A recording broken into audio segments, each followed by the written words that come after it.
Mark 9. He said unto them, Verily I say unto you, there shall be some of them that stand here that shall not taste of death, till they have seen the kingdom of God come in power. At the 6th day Jesus talketh with him Peter and James and John, and leadeth them up into a high mountain apart themselves, and he was transfigured before them. His raiment became shining, exceedingly white as snow, so as no fuller on earth could be white them. And they appeared unto Elias with Moses, and they were talking with Jesus. And Peter answered and said to Jesus, Master, it is good for us to be up here, and let us make 3 tabernacles, one for thee, one for Moses, one for Elias. And it was not what to say, for they were so afraid. And there was a cloud that overshadowed them, and a voice came out of the cloud, saying, This is my beloved Son, hear him. And suddenly when he had looked round about, they saw no man any more, save Jesus only with themselves.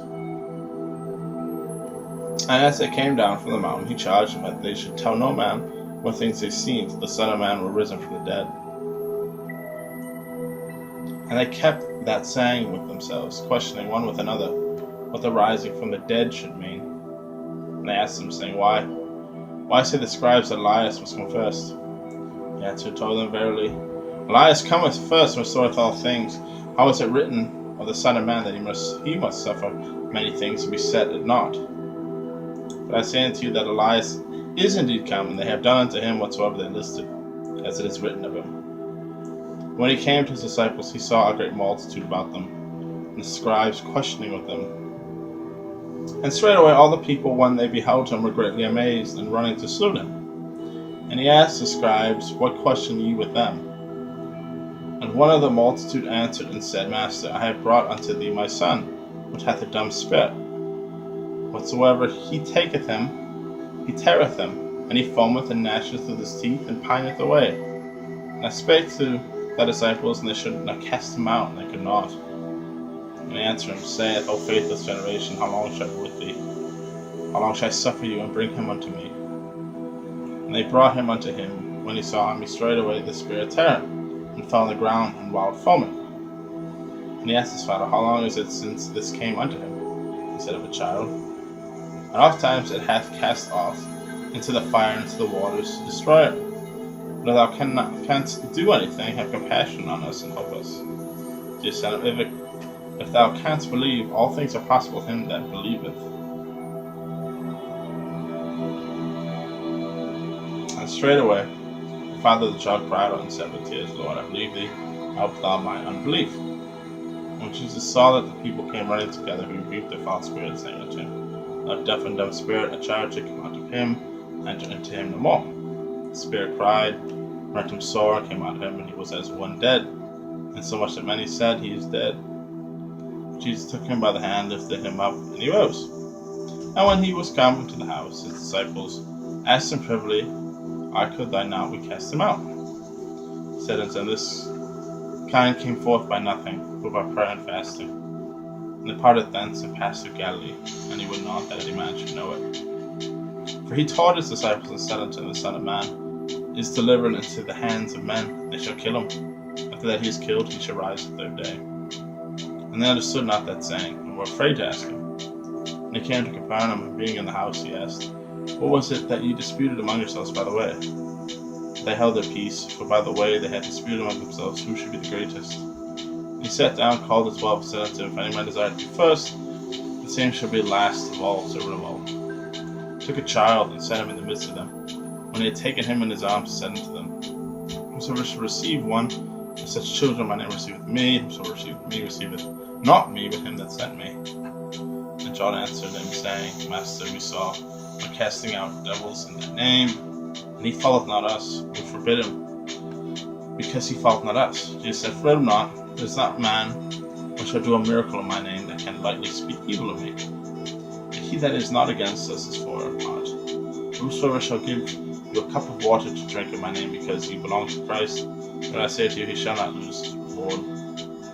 Whosoever shall offend one of these little ones that believe in me, it is better for them than a snow hanging around his neck, cast into the sea.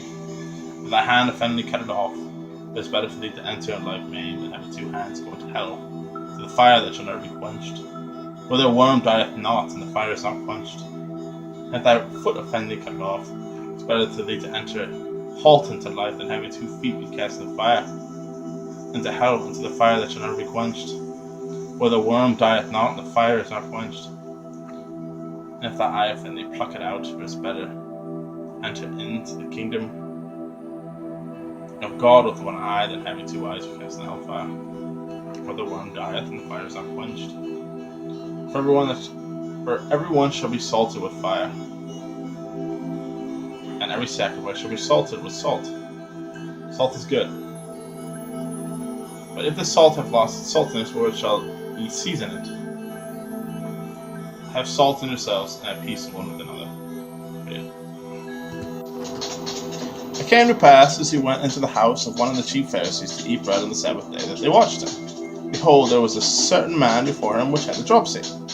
And Jesus answering spake unto the lawyers of the Pharisees, saying, Is it lawful to heal on the Sabbath day?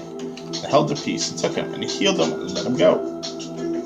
And answered them, saying, Which of you shall have an ass or an ox that falleth into a pit, and will not straightway pull him out on the Sabbath day? They could not answer him again to these things. And he put forth a parable to those which are bidden, when he marked how they choose out the chief rooms, saying unto them, Thou art bidden of any man to a wedding, sit not down in the highest room, lest a more honorable man than thou be bidden of thee. And he bade thee and him, Come and say to thee, Give this man place, and thou begin with shame to take the lowest room. When thou art bidden, go and sit down in the lowest room, that when that bade thee cometh, he may say unto thee, Friend, go up higher, that thou shalt have worship in the presence of them that sit at meat with thee. Whoever exalts himself shall be abased, and the humble himself shall be exalted. Then he said to them also that bade him, When thou makest a dinner or a supper, call not thy friends, nor thy brethren, nor thy kinsmen, nor thy rich neighbors, lest they also bid thee again, and a recompense be made thee. But when thou makest a feast, call the poor, the maimed, the lame, and the blind, and thou shalt be blessed, for they cannot recompense thee, but thou shalt be recompensed at the resurrection of the just. And one of them that sat at meat with him heard these things, and he said unto him, Blessed is he that shall eat bread in the kingdom of heaven. And he said unto him, A certain man made a great supper, and bade many, and sent his servant at supper time to say to them which were bidden, Come, for all things are now ready. And they all with one consent began to make excuse. The first said unto him, I have bought a piece of ground, and I must needs go and see it. I pray thee, have me excused. Another said, I have bought 5 yoke of oxen, and I go to prove them. I pray thee, have me excused. Another said, I have married a wife, and therefore cannot come. So the servant came and showed his lord these things. And the master of the house, being angry, said to his servants, Go out quickly into the streets, and the lanes of the city, and bring hither the poor and the maimed, the halt and the blind. The servant said, Lord, it is done as thou hast commanded, yet there is room. And the Lord said to the servant, Go out into the highways and hedges, and compel them to come in, that my house may be filled. For I say unto you that none of those men which were bidden shall taste of my supper. And there was great multitudes with him, and he turned and said unto them, If any man come to me and hate not his father, and mother, and wife, and children, and brethren, and sisters, yes, and his own life also, he cannot be my disciple. Whosoever doth not bear his cross, come after me, cannot be my disciple. For which of you, intending to build a tower, sitteth not down first to count the cost, whether he have sufficient to finish it? Lest, happily, after he hath laid the foundation, is not able to finish it, all that behold begin to mock him, saying, This man began to build and was not able to finish. Or what king going to make war against another king sitteth not down first, and consulteth whether he is able to with 10,000 to meet him that cometh with him with 20,000? Or else, while the other is yet a great way off, he sendeth an ambassage, and desireth conditions of peace. So likewise, whosoever he be of you that forsaketh not all that he hath, cannot be my disciple. For salt is good, but if the salt have lost its savour, wherewith shall it be seasoned? It is neither fit for the land, nor fit for the dunghill, but men cast it out. He that hath ears, let him hear.